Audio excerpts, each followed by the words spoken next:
কলেজের ঘটনায় কিন্তু যে অভিযোগ তাগিরে তোলপাড় পড়ে গেছে।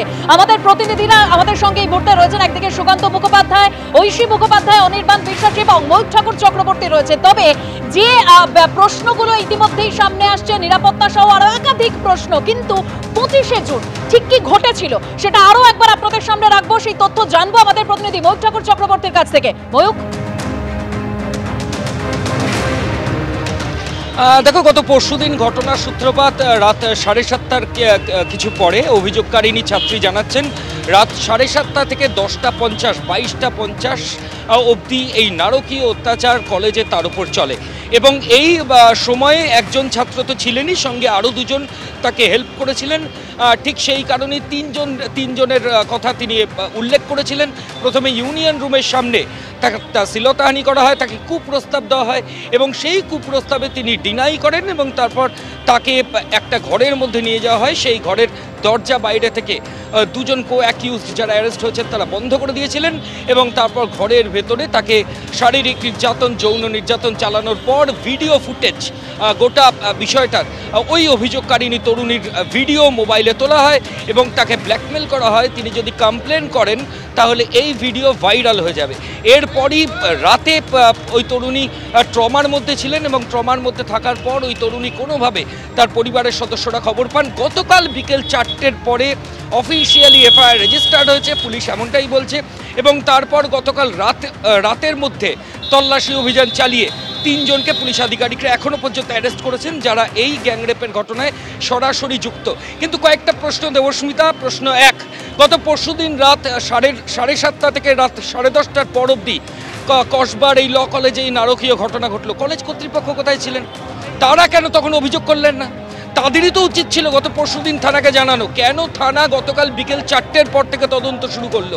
তাহলে গত পরশুদিন রাত 10:30 থেকে গতকাল বিকেল 4টে পর্যন্ত কলেজ কর্তৃপক্ষ কোথায় ছিলেন? তারা কি দায় অস্বীকার করতে পারেন? একের পর এক মিছিল আসছে। এই মুহূর্তে আবার একটি মিছিল, যেখানে আমরা দেখাবো যে তৃণমূল ছাত্র পরিষদের রাজ্য সভাপতি তৃণাঙ্কুরের সঙ্গে অভিযুক্তের ছবি, চন্দ্রিমা ভট্টাচার্যের সঙ্গে অভিযুক্তের ছবি নিয়ে বেশ কয়েকজন বিক্ষোভ করতে এসছেন এবং বিক্ষোভে এই মুহূর্তে কসবা থানার সামনের ছবি সরাসরি আমরা দেখাচ্ছি। দিনভর কসবা থানার সামনে এই বিক্ষোভের ছবি কিন্তু দেখতে পাওয়া যাচ্ছে। প্রথমে প্রদেশ কংগ্রেস, তারপর এসএফআই, মাঝে ডিএসও, বিজেপি, 3বার তারা আসেন এবং এই মুহূর্তে আবার যেটা দেখতে পাওয়া যাচ্ছে আবার একটা টিম এসছে। এর মাঝে ডক্টরস ফোরাম তাদের তরফ থেকেও, জেডিএফ তাদের তরফ থেকেও তারা এসে ডেপুটেশন দিয়ে গেছেন। কসবা থানার সামনের ছবি আমরা দেখাচ্ছি, পুলিশ আধিকারিকরা রয়েছেন, বিক্ষোভের ছবি রয়েছে। মূল ইনভেস্টিগেশনের কথা লাস্ট বলি, সেটা হচ্ছে পুলিশ আধিকারিকরা বলছেন আপাতত তারা এই ল অ্যান্ড অর্ডারের বিষয়গুলো দেখছেন, তবে 3 জন যারা অ্যারেস্ট হয়েছেন তাদেরকে ইন্টারোগেশন তারা ইতিমধ্যেই করা শুরু। বলছিলে যে পরপর যে প্রশ্নগুলো উঠছে, যে যেখানে কলেজ শুরু হয় সকাল 9টায়, 2টোয় শেষ হয়, কিন্তু 4টে পর্যন্ত ক্লাস চলে, তারপর কলেজে কেউ কি করে থাকতে পারে, এটা প্রথম প্রশ্ন উঠছে। তারপরে অবশ্যই কলেজের নিরাপত্তা কোথায় ছিল? কারণ এই ছাত্রী তিনি যে অভিযোগ করেছেন, বয়ানে যে অভিযোগ করেছেন, যে সেখানে একদম তিনি স্পষ্ট অভিযোগ করেছেন নিরাপত্তারক্ষী ছিল কিন্তু কোনো রকম সাহায্য সেখান থেকে তিনি পাননি। তাহলে প্রশ্ন অবশ্যই নিরাপত্তা নিয়ে থাকছে। শিক্ষাঙ্গনে এরকম একটি ঘটনা, অত্যন্ত লজ্জার ঘটনা, যেখানে চতুর্দিক থেকে একদম প্রতিটা মহল থেকে কিন্তু এই নিয়ে নিন্দা শুরু হয়েছে। আর যে কথা আপনাদেরকে বলছিলাম যে ভাইস প্রিন্সিপাল, তার সঙ্গে আমাদের প্রতিনিধিরা কথা বলেছিলেন এবং তিনি সেখানে বলছেন যে কলেজ কর্তৃপক্ষ নিরাপত্তা নিয়ে উদ্বিগ্ন, কিন্তু বৈঠক ডেকেছেন জিবি প্রেসিডেন্ট সোমবার। এখানেই প্রশ্ন উঠছে যে এরকম একটা ঘটনা তাড়াতাড়ি কোথায় সিদ্ধান্ত নেওয়া হবে, বৈঠক হবে, সেখানে সোমবার কেন বৈঠক? কি বলেছেন ভাইস প্রিন্সিপাল, একবার শুনুন। কলেজের ভেতর সন্ধ্যে 7:30টার পর কি করে ঘটলো? কোথায় নিরাপত্তা মেয়েদের? কলকাতার মুখে একটা রাস্তার উপর কলেজ। আমি অত্যন্ত দুঃখের সঙ্গে বলছি, বারবার আপনারা বলছেন ঘটনা ঘটলো, এরকম ঘটনা, এবং এটা কলেজ প্রিমিসেসে কলেজ আওয়ার্সের পরে। হ্যাঁ, আমি যতক্ষণ কলেজে, মানে যেহেতু আজকে গভর্নমেন্ট হলিডে, আমি কলেজের গার্ড থেকে যেইটুকু রিপোর্ট পেয়েছি আমি জিবি প্রেসিডেন্ট স্যারকে জানিয়েছি। উনি বলেছে মানডেতে বসে মিটিংয়ে সব ঠিক না, মানে জিবি প্রেসিডেন্ট কেন? শ্রী অশোক কুমার দেব, তৃণমূল বিধায়ক অশোক। হ্যাঁ, উনি আমাদের জিবি প্রেসিডেন্ট দীর্ঘদিন ধরে। এবার মানডের আগে মিটিং না হওয়ার আগে আমি অফিসিয়ালি স্যার কিচ্ছু জানতেন নাই বা কেন? কলেজের একজন ভাইস প্রিন্সিপাল, আপনার দায়িত্ব, আপনি একটা কলেজের এরকম ঘটনা ঘটবে জানবেন না? এরকম কলেজ আওয়ার্সের পরে তো কলেজ স্টুডেন্টেরই থাকার কথা না স্যার, যদি থাকে আমি এটা নিরাপত্তা রক্ষী নেই, কলেজ বন্ধ থাকে না? স্যার আমার পার্মানেন্ট নিরাপত্তা রক্ষী একজন, উনি অসুস্থ থাকেন, মৌখিক জানান, তারপর দুজন প্রাইভেট নিরাপত্তা রক্ষী নেওয়া হয়েছে।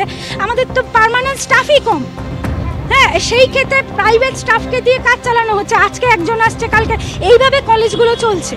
তো স্যার আমি সবার থেকে সহযোগিতা পাচ্ছি, যেই স্টাফ আমাকে বলেছে আমি সঙ্গে সঙ্গে আমি আমার জিবি প্রেসিডেন্টকে জানিয়েছি। স্যার মনোজিৎ মিশ্র যিনি অ্যারেস্ট হয়েছেন, যিনি মূল অ্যাকিউজড, তিনি আপনার এই কলেজে কিভাবে যুক্ত?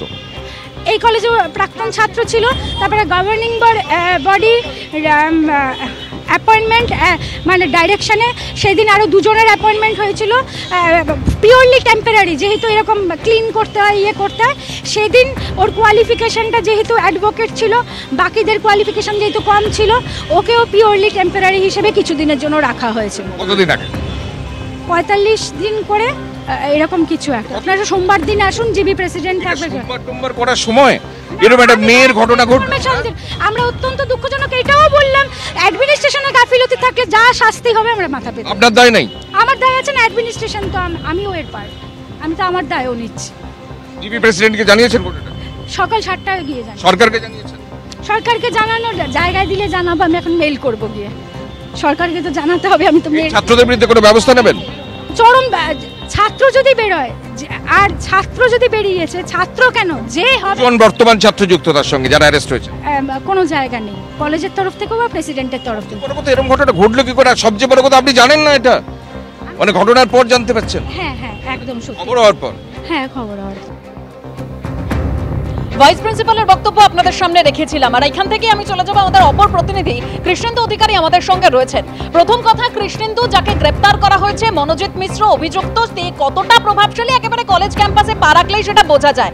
আর তুমি ভাইস প্রিন্সিপালের সঙ্গে কথা বলেছিলে, এবং যেখানে তিনি বলছেন যে আজকে তিনি জানতে পেরেছেন, এবং তিনি আরো বলছেন জিবি প্রেসিডেন্ট উদ্বিগ্ন নিরাপত্তার নিয়ে, কিন্তু সোমবার বৈঠক ডেকেছে। এখানেই তো প্রশ্ন উঠছে, তাহলে কোথাও কি কিছু ধামাচাপা দেওয়ার চেষ্টা হচ্ছে?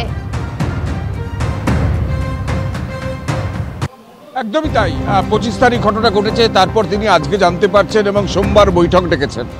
মানে কতটা গড়িমসি একটা কলেজ কর্তৃপক্ষের বা কলেজের ভাইস প্রিন্সিপালের, কলেজ অথরিটির, অথচ তাদেরই দেখার কথা একজন ছাত্রী তার কলেজের মধ্যে তিনি ধর্ষিতা হচ্ছেন, কলেজেরই একজন প্রাক্তন ছাত্র, কলেজের দুজন বর্তমান ছাত্রের হাতে, এবং যে প্রাক্তন ছাত্র কার্যত কলেজ চালান। আমি একবার ছবিটা, তোমার কলেজের ভেতরের ছবিটা দেখাই। ডিসি বিদিশা কালিতা তিনি আছেন এবং প্রচুর পুলিশ আছে, ফরেনসিক টিম ভেতরে ঢুকেছেন। যে রুমটা খোলা হয়েছে, আমাদের ক্যামেরা পার্সন বিশ্বজিৎ শাহকে দেখাতে বলবো, যে রুমটা খোলা হয়েছে এটাই হচ্ছে ইউনিয়ন রুম। এই রুমটা এতদিন বন্ধ, এই আজ সকাল থেকেই বন্ধ ছিল। পুলিশ প্রাথমিকভাবে যে তদন্ত করতে এসে তারা বন্ধ রেখেছিল। আজকে কিছুক্ষণ আগে ভাইস প্রিন্সিপালকে ডেকে পাঠায় প্রশাসন, ভাইস প্রিন্সিপাল এবং এখানকার কয়েকজন দ্বাররক্ষী, তাদের নিয়ে কলেজে ঢোকেন এবং কলেজে ঢুকে এইভাবেই সেই যে ইউনিয়ন রুম, সেই ইউনিয়ন রুমে ঢুকে ভিডিওগ্রাফি করা হচ্ছে, এবং তার পাশে যে স্টাফ রুম আছে সেখানে গিয়ে ভিডিওগ্রাফি করা হচ্ছে। এবং কলেজে কোথায় কি ঘটনা ঘটেছিল তুমি জানো, যে ছাত্রী অভিযোগ করেছেন লিখিতভাবে পুঙ্খানুপুঙ্খভাবে তার বর্ণনা করেছেন কি নৃশংসভাবে অত্যাচার করা হয়েছে। এই যে গেট এখন বন্ধ রাখা হয়েছে এবং আমাদের আটকাতে, সেই গেট কার্যত তখন অন্য লোককে আটকাতে বন্ধ রাখা হয়েছিল। এই গেট বন্ধ রাখা হয়েছিল যাতে তার যে দুজন সাগরেদ বলা যায়, সেই সাগরেদ ছিলেন, তারা নজর রাখছিলেন, এই গেট বন্ধ রাখা হয়েছিল। সুতরাং সেই গেট বন্ধ রেখেছে, নারকীয় কাণ্ড ঘটনা ঘটেছে। সেই ঘটনা কিভাবে ঘটেছে তার পুঙ্খানুপুঙ্খ বর্ণনা সেই ছাত্রী দিয়েছেন, পুলিশের কাছে অভিযোগ করেছেন। আমরা দেখতে পাচ্ছি ডিসিকে দেখতে পাচ্ছি, বিদিশা কালিতা, তিনি ফোনে কথা বলছেন। তিনি বেশ কিছুক্ষণ ধরে এই তদন্ত চালিয়ে যাচ্ছেন। ফরেনসিক টিম তারা পর্যন্ত এসছে, নমুনা সংগ্রহ করছে। এখন প্রশ্ন হচ্ছে যে কলেজ কর্তৃপক্ষের ভূমিকা, তারা এত দেরিতে জানতে পারলেন কেন, এবং পাশাপাশি যে ছাত্রনেতা বা প্রাক্তন ছাত্রনেতা যাই বলি না কেন, মনোজিৎ মিশ্র, তার যে দাপট কলেজে চলতো, তা কলেজের দেওয়াল থেকে আরম্ভ করে কলেজের ভেতরে মানে সর্বজনগ্রাহ্য। এখানে বাইরে পা রাখলেই বোঝা যাচ্ছে তার দাপট কিভাবে চলতো। কলেজের কে জিএস হবেন, কলেজের কার অ্যাপয়েন্টমেন্ট হবে, কলেজের কে কোন বিষয়ে কি সিদ্ধান্ত হবে, কার্যত তিনি এটাকে মনিটরিং করতেন, এমন অভিযোগ উঠছে। সুতরাং সেই ছাত্রনেতা তৃণমূলের পদে থাকুন বা না থাকুন, তৃণমূলের প্রথম সারির নেতাদের সঙ্গে তার একাধিক ছবি তিনি প্রকাশ্যে এনেছেন নিজেরই সোশ্যাল মিডিয়ায়। এমনকি তৃণমূলের প্রতিদিনের যে কর্মসূচি তিনি প্রকাশ্যে পোস্ট করতেন। সুতরাং এহেন তৃণমূলের সঙ্গে যোগসাজশ যার এখানে অ্যাপয়েন্টমেন্ট হয়েছে প্রাক্তন ছাত্রনেতা, পরে যার অ্যাপয়েন্টমেন্ট হয়েছে গভর্নিং বডির সুপারিশের ভিত্তিতে, ভাইস প্রিন্সিপাল নিজে প্রকাশ্যে জানাচ্ছেন সেই ছাত্রনেতার যে কতটা দাপট ছিল এবং আজকের এখানে দাঁড়ালেই সেটা উপলব্ধি করা যাচ্ছে। এবং যে ছাত্রী অভিযোগ করেছেন তার লিখিত অভিযোগের ছত্রে এখানকার সেই ছাত্রনেতার দাপট এবং তার দুই সহকর্মী, দুই সহপাঠী, তাদের যে যুক্ত থাকার ঘটনা তিনি পুঙ্খানুপুঙ্খভাবে লিখেছেন। এবং সেই ঘটনার সূত্রেই আজকের এই পুলিশি তদন্ত চলছে। এখন পুলিশি তদন্তের পর দেখা যাবে যে ফরেনসিক টিম নমুনা সংগ্রহ করে আসলে কিভাবে ঘটনা ঘটেছিল সেটা তারা জানান। কিছুক্ষণ আগে অ্যাডিশনাল পুলিশ কমিশনার তিনি এসেছিলেন এবং তিনি এসে ফিরে গেছেন। এখন ডিসি আছেন, তিনি ঘন ঘন কথা বলছেন পুলিশ আধিকারিকদের সঙ্গে, এখানকার গোটা তদন্ত মনিটরিং করছেন এবং পাশাপাশি যে ইউনিয়ন রুম বন্ধ ছিল, যে ইউনিয়ন রুমে শ্লীলতাহানির ঘটনা ঘটেছিল, সেই ইউনিয়ন রুমের গোটা দরজা যেটা বন্ধ ছিল সেটা খুলে তার ভেতরে রীতিমতো তথ্য সংগ্রহ পর্ব চলছে এবং সেখানে ভিডিওগ্রাফি করা হচ্ছে।